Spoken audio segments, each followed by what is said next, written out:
Pinaaralan na ng pamunuan ng University Athletic Association of the Philippines o UAAP ang rekomendasyon ng mismong board nito na ipagbawal ang pagkuha ng mga import simula 2015. Sa dami raw kasi ng mga foreign players sa college league, hindi na nadidevelop ang mga Pilipinong manlalaro. Live mula sa Quezon City, si Lala Roque may paandar. Jessica, alam mo talaga tayo mga Pilipino, maituturing na basketball country ang ating bansa. Kahit saan tayo magpunta, merong basketball court, meron ding mga ring dyan sa kalsada. Kaya hindi rin katakataka na usap-usapan ang basketball. Kagaya na lamang nung nabanggit mo na mga import. Kaya ngayon ay nagiging debate, dapat bang merong import sa mga collegiate leagues kagaya ng NCAA at UAAP? Si Mustafa Arafat, unang taon pa lang maglaro bilang forward ng UE Warriors. Taga Cameroon, Africa si Mustafa, pero mas pinili raw niyang maglaro ng basketball dito sa Pilipinas. Mataas daw ang respeto niya sa mga Pilipinong basketball player. Tingin din niya, nakakatulong silang mga import para mas mapaganda ang laban. Because of some imports, the locals became really good. Because they told me Philippines are really tough unity for the basketball. And the number one. Okay, so I choose to come here because of that, because I really want to play tough.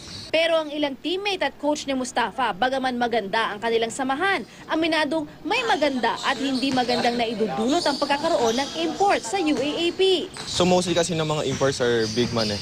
So madami mga homegrown na Pilipino na malalaki rin. So parang nade-deprive sila, parang imbis na sila yung magagamit, parang mas nagagamit yung import para. So parang na yung talent nila, hindi nila mapakita. Mararami na matatangkad na ngayon mga bata kasi nung sa amin, average lang yung height ko pero right now, 14 years old pa lang, 15, nasa 6'5 na, 6'6 na. So malalaki na yung mga bata ngayon. Mas gusto ko all Filipino. Ayon naman kay Ateneo Assistant Coach at Sports Analyst Ronnie Magsano, ideal sana kung all Filipino players pero kung nariyan na ang sistema, mabuting harapin ito ng tama. Hindi rin daw kasi madaling basta-basta paalisin ang mga dayuhan lalo't narito raw sila sa Pilipinas para mag-aral. Ang iba naman, walang nakikitang masama sa pagkakaroon ng import sa liga. This is also an opportunity for these foreign student athletes to study. For as long as they are student athletes and not just mere athletes, then by all means they should also be welcome. Pero kailangan, at the most, isa lang per school. Isa lang. Yun ang paniniwala ko. Kasi you cannot just erase them from the landscape because they also help in their own little way. Generating interest, also making sure yung following tumataas. So kung buburahin mo naman ng basta-basta, parang unfair naman sa mga bata. Hindi mo sa nadidehado, but again, you have to look at it as a challenge. Kasi hindi naman sabihin mo na uy, may import, wala na ako sa team. It cannot be. It cannot be like that. So you have to fight for what you want. Pero ang basketball fans, magkakaiba ang opinyon. Gusto mo Maganda meron. meron ba? Opo. Para maganda yung laban. Maganda wala. Bakit? Kasi para makita kung sino talaga magaling.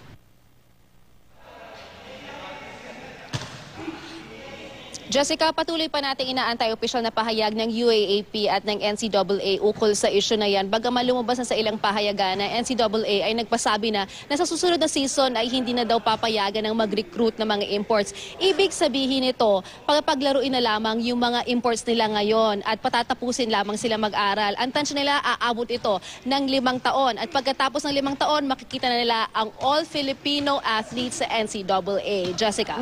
Pero two schools of thought dyan, di ba? Lala. Pag kami import kasi parang tumataas yung level. Sa mga athlete kasi kailangan nila laging next level yung performance nila eh. So nakakatulong daw pag kami mga ibang manlalaro, pag iba yung style na papasok. On the other hand naman, syempre ayaw din naman ng mga local players na ma-disadvantage sila. So I guess ang susi dyan, hanapin yung tamang balanse.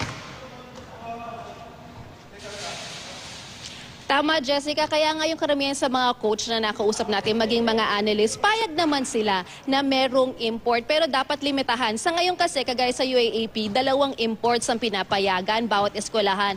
Kaya yung sinabi nga ni Coach Ronnie Magsano kanina, payag siya kung isa lang kasi nakikita niya ang benepisyo ng mga import para mas lalong magtrabaho daw ang mga local athletes natin. Yung iba naman, sinasabi na genetics kasi ng mga dayuhan, yung mas matangkad, mas malaki ang katawan sa mga Pilipino. Kaya mas maganda rin daw yun na training sa mga local players natin, Jessica.